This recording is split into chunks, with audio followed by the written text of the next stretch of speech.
Good morning, students. Good morning, ma'am. We are continuing our theme, and it was theme 4, the Central Islamic lands. Okay, and yes, yeah, page number 82. 82. You have to count, recognize at which page it is. 82. Uh, just give it to her. Okay, thank you so much. Okay. Now we were talking about that how the caliphate used to chosen, okay, within the, you can say within the community Islamic culture, and the community name was Ummah. Okay. Now the caliph soldier, mostly Bedouins. Bedouins means the pastoralists. Okay. When we say that which particular tribe belong to the caliph soldier or caliphate, or you can say Khalifa. So basically the people who were, you can say, pastoralists or the shepherd, they used to be the soldier for the caliph. Okay, are you getting my point? And then you have to remember the term Bedouins. Okay, beta. Now settled in a camp. Okay, they settled in the camp cities at the edge of the desert, such as Kufa and Basra. Okay, they settled down as a soldier. Time to time they have to look after, they have to save the community from the outside danger. So they basically settle down in the two areas, Kufa and the second is Basra, to remain within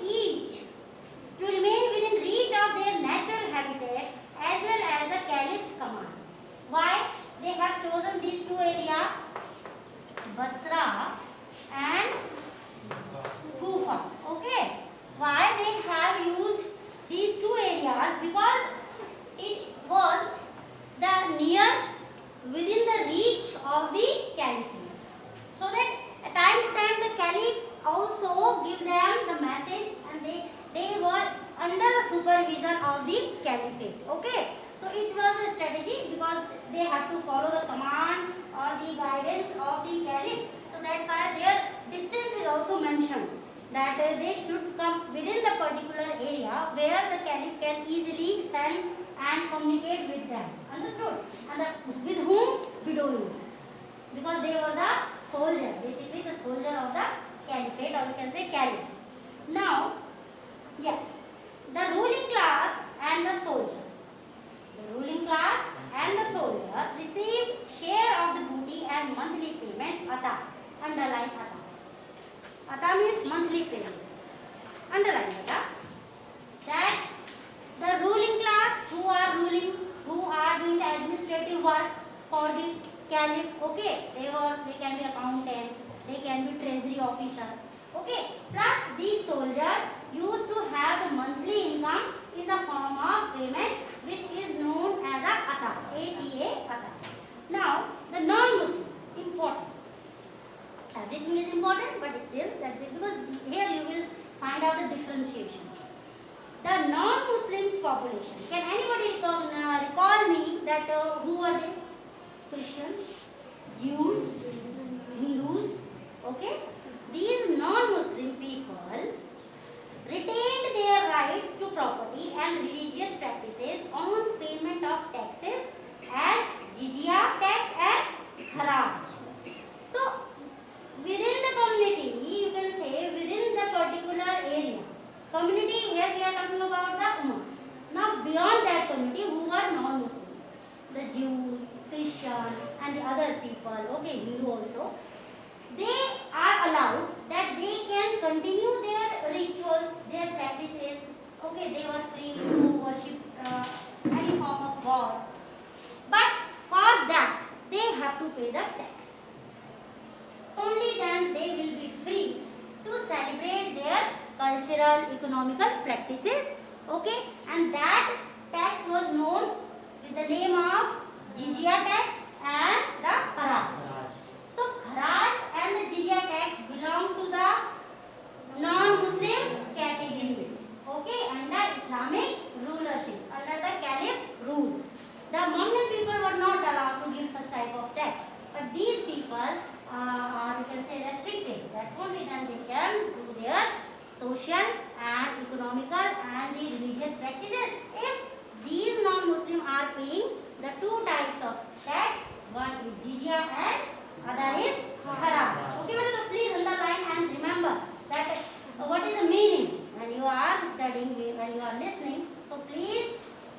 drill in your mind that what you have to always remember, because anything can be asked as a question. Okay. Now, Jews and Christians were declared protected subjects.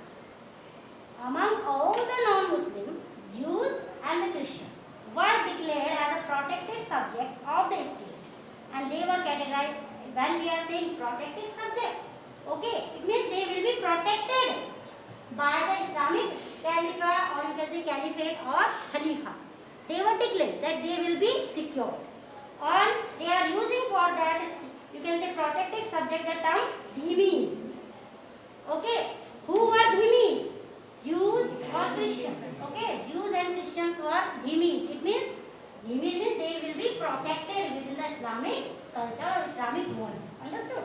Now, and given a large measure of autonomy, and not only this, that they can be preserved or secured within the Islamic boundary, but also they have been blessed with the large measures of autonomy in the conduct of their communal affairs. Even they can do their whatever the community is used to do the practices. They were free. They can go for prayer in the churches. They can celebrate their events. Okay, so you can see that these two communities were protected also within the Islamic world, and there is no, you can say, tax, special tax is imposed on them by the Islamic culture. Understood? Now, political expression. Now we are going to the difference. Now we are talking about the administrative and the political arena within the Islamic world. Understood? So underline, political expansion and unification did not come easily to the Arab tribesmen. How can it be easy? They are every now and then expanding their area. Okay, they have started from the southern Mesopotamia and Syria, then they reach the Italy. Okay, then so much of area has been governed by these Arab traders. So how can it be so easy to just within the political arena and the territories to establish a good effective administration was not easy at all. That's why it was a challenging. And then with territorial expansion, the unity of the Ummah became threatened by conflicts, underline, over the distribution of resources and offices.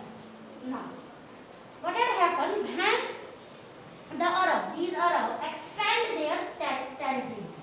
So within their own community Ummah, the people come up with a differentiation. It created the differences within the Ummah, as some are saying that they are not having the equal resource availability, while the other is satisfied. So such type of situation on the basis of availability of resources within the Ummah was increased when the territorial expansion increased by the Arabs. Understood? And now, the ruling class of the early Islamic state comprised almost entirely the Quraysh of Makkah.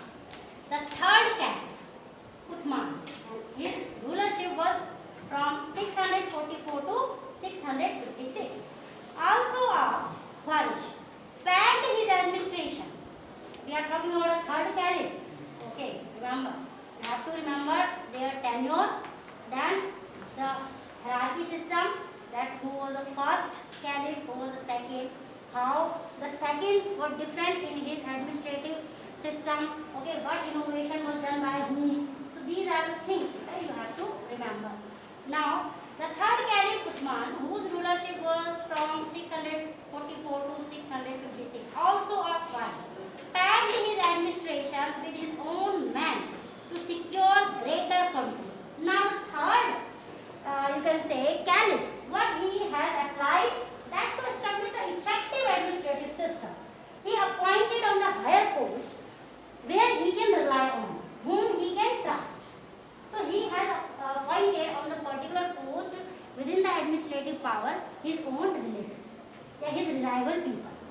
Okay, as it may be possible that they will not cheat or they cannot be corrupt. Okay, that's why he has done such a particular innovation to establish more effective administration, because territory was expanding. Okay. Now, yes.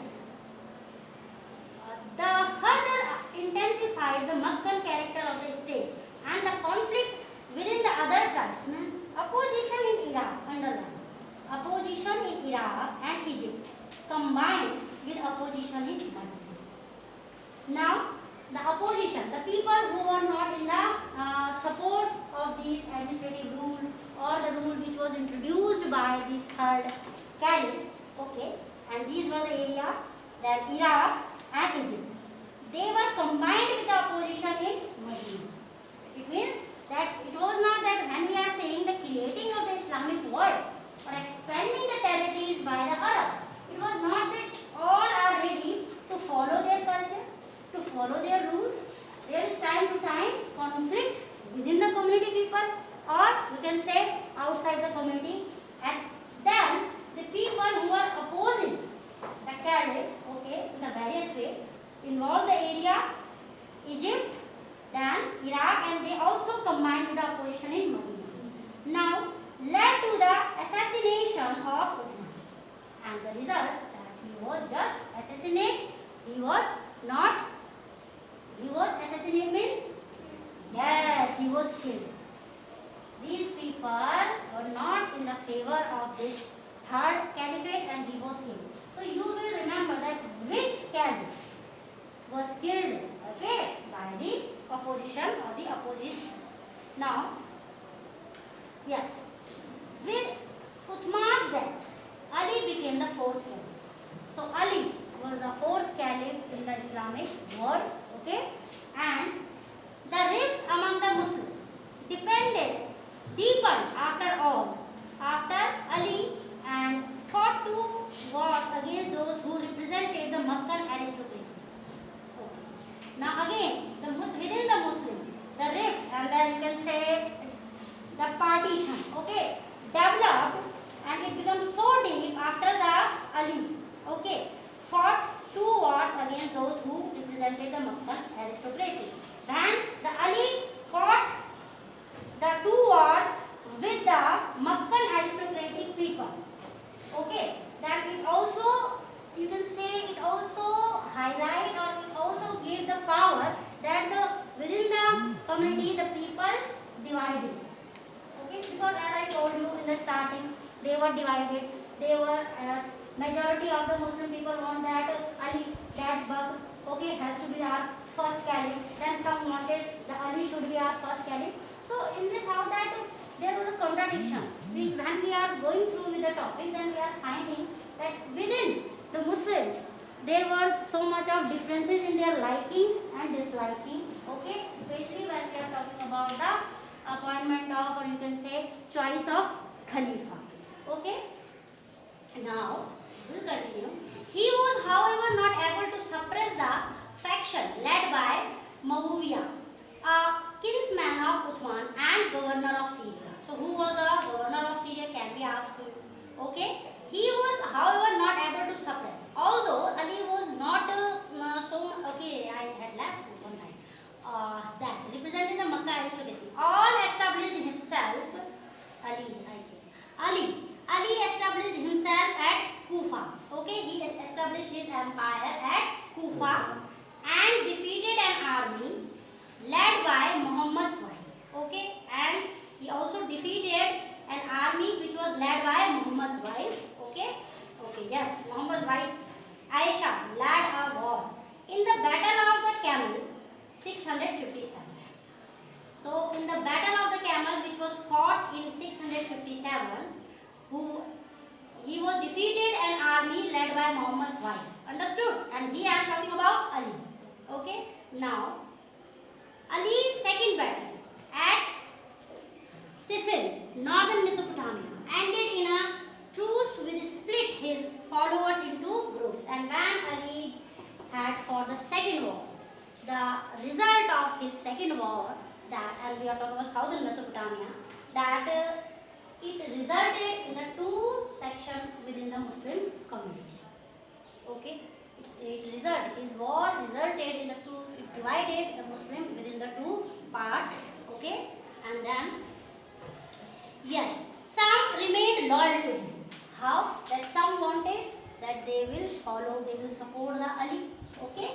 some remained loyal to him, while who were not satisfied with him, while others left the camp and came to be known as Kharjis. Kharjis. So Kharjis were the group of people, Muslim people, who were in opposition or against of Ali as a Khalifa. Now, soon after, Ali was assassinated by Kharji in a mosque at Kufa. Then after some time, because there is always a contradiction, or you can say liking and disliking. Again, he was the next caliphate. It means Ali was also assassinated by one Khuja. Okay, getting my point? Now, and the place was Kufa. After his death, his followers paid allegiance to his son Hussein and his descendants. Muawiyah made himself in the next caliphate 661. So the last, okay, you can say after the Ali, Muawiyah became the next caliph, and it is around 661, founding the Umayyad dynasty, which lasted till 750. And he continued which dynasty? The Umayyad dynasty, and this dynasty lasted up to 750. Okay. Now, after the civil wars, you know the civil war, okay? It appeared as if Arab domination would disintegrate. There were also signs that the tribal conquerors were adopting the sophisticated culture of their subjects. It was under the Umayyads, a prosperous clan of the Quraysh tribe, that a second round of consolidation took place. Consolidation means again that they established their grip. Okay, consolidation means that the process to make their power, their authority effective. So again, they tried, okay, with the help of this Umayyad dynasty, that they will again establish the power of Islam. They will influence the people, so that again they will have the same authority, okay, and the good effective administration. Okay, so